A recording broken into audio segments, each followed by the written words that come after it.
Hi friends, ಎಲ್ಲರಿಗೂ ನಮಸ್ಕಾರ. Welcome to the UK home cook channel.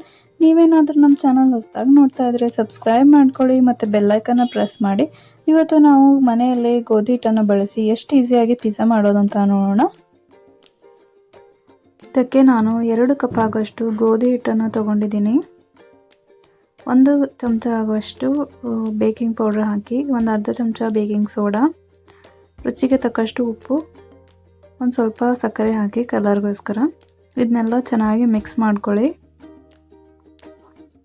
ಒಂದು ಸ್ವಲ್ಪನೇ ಮೊಸರು ಹಾಕಿ ಹಿಟ್ಟನ್ನು ನಾದ್ಕೊಳ್ಳಿ. ಮೊಸರಲ್ಲೇ ಹಿಟ್ಟನ್ನು ನಾದ್ಕೊಳ್ಳಿ ಈ ಥರ ಸಾಫ್ಟಾಗಿ. 1-2 ಚಮಚ ಎಣ್ಣೆ ಹಾಕಿ ಮತ್ತೆ ಹಿಟ್ಟನ್ನು 1-2 ರಿಂದ 3 ನಿಮಿಷ ನಾದ್ಕೊಳ್ಳಿ. ಒಂದು ಸ್ವಲ್ಪ ಮೇಲ್ಗಡೆ ಎಲ್ಲ ಎಣ್ಣೆ ಹಚ್ಚಿ ಇದನ್ನು ರೆಸ್ಟ್ ಮಾಡೋಕ್ಕೆ ಬಿಡಿ 1 ಅವರ್ ಆದಮೇಲೆ ಹಿಟ್ಟನ್ನು ಮತ್ತೆ ಒಂದು ಸ್ವಲ್ಪ ನಾದ್ಕೊಳ್ಳಿ. ಮತ್ತು ಇದರೊಳಗೆ 2 ಬಾಲ್ ಆಗಿ ಮಾಡ್ಕೊಳ್ಳಿ. 2 ಪಿಜ್ಜಾ ಆಗುತ್ತೆ. ಈ ಥರ ಒಂದು ಉಂಡೆಯಿಂದ ಒಂದು ಸ್ವಲ್ಪ ಒಣ ಗೋಧಿ ಹಿಟ್ಟನ್ನು ಸ್ಪ್ರಿಂಕಲ್ ಮಾಡಿ ಈ ಥರ ರೋಲ್ ಮಾಡ್ಕೊಳ್ಳಿ. ಸ್ಲೋ ಆಗಿ ರೋಲ್ ಮಾಡಿ, ಜಾಸ್ತಿ ಪ್ರೆಷರ್ ಹಾಕಿ ರೋಲ್ ಮಾಡಬೇಡಿ. ಈ ಥರ ದಪ್ಪ ಇರಲಿ. ನಿಮಗೆ ತಿನ್ನಬೇಕಂದ್ರೆ ನೀವು ತಿನ್ನೋಷ್ಟು ಮಾಡ್ಬೋದು.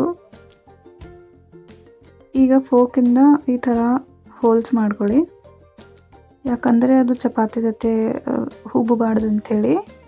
ಮತ್ತು ಹೀಟ್ ಮಾಡಿರೋ ಪ್ಯಾನ್ಗೆ ಒಂದು ಸ್ವಲ್ಪ ಎಣ್ಣೆ ಸವರಿ, ಕ್ಲಿಕ್ ಮಾಡಿದ ಸೈಡು ಉಲ್ಟಾ ಮಾಡಿ ಇದನ್ನು ಬೇಯಿಸಿ 1 ನಿಮಿಷ ಲೋ ಫ್ಲೇಮಲ್ಲಿ ಬೇಯಿಸ್ಕೊಳ್ಳಿ. ಸೊ ಬೇಯಿಸಿರೋ ಸೈಡಲ್ಲಿ ಪಿಜ್ಜಾ ಸಾಸ್ ಹಚ್ಚಿ, ನೀವು ಯಾವ ಬ್ರ್ಯಾಂಡ್ ಬೇಕಾದರೂ ಹಾಕೋಬೋದು. ಈಗ ಮಾರ್ಕೆಟಲ್ಲಿ ತುಂಬಾ ಈಸಿಯಾಗಿ ಸಿಗ್ತಾಯಿದೆ. ಮಯೋನೀಸ್ ಹಾಕಿ ಎಲ್ಲವನ್ನು ಚೆನ್ನಾಗಿ ಸ್ಪ್ರೆಡ್ ಮಾಡಿ, ಮತ್ತು ಟಾಪಿಂಗ್ಸಲ್ಲಿ ಕೂಡ ನಿಮ್ಗೆ ಯಾವ್ದು ಬೇಕೋ ಅದು ನಿಮ್ಗೆ ಇಷ್ಟ ಇರೋದು ಮಾಡ್ಬೋದು. ನಾನಿಲ್ಲಿ ಕಟ್ ಮಾಡಿರೋ ಈರುಳ್ಳಿ, ಕಟ್ ಮಾಡಿರೋ ಕ್ಯಾಪ್ಸಿಕಮ್ ಹಾಕ್ತಾಯಿದ್ದೀನಿ. ನಿಮ್ಗೆ ಯಾವ್ದು ಇಷ್ಟ ಇಲ್ಲ ಸ್ಕಿಪ್ ಮಾಡಿ, ಇಷ್ಟ ಇದ್ದಿರೋದು ಹಾಕಿ, ಯಾವ ಶೇಪಲ್ಲಿ ಬೇಕಾದರೂ ಆ ಶೇಪಲ್ಲಿ ಕಟ್ ಮಾಡ್ಬೋದು. ಮತ್ತು ಇಲ್ಲಿ ನಾನು ಬಾಯ್ಲ್ ಮಾಡಿರೋ ಸ್ವೀಟ್ ಕಾರ್ನ್ ಹಾಕ್ತಾಯಿದ್ದೀನಿ. ಈಗ ಮೇನ್ ಇಂಗ್ರೀಡಿಯೆಂಟ್ ಎಲ್ಲರಿಗೂ ಇಷ್ಟ ಆಗೋಂಥ ಚೀಸ್ ಮೊಸರೆಲ್ಲ ಚೀಸ್ ಹಾಕಿ. ಚೀಸ್ ಎಷ್ಟು ಜಾಸ್ತಿ ಇರುತ್ತೆ ಪಿಜ್ಜಾ ಅಷ್ಟೇ ಟೇಸ್ಟಿಯಾಗಿರುತ್ತೆ. ಮತ್ತು ಒಂದು ಸ್ವಲ್ಪ ಕಾರ್ನ್ ಹಾಕಿ, ಒಂದು ಸ್ವಲ್ಪ ಪಿಜ್ಜಾ ಸೀಸ್ನಿಂಗ್ ಹಾಕಿ,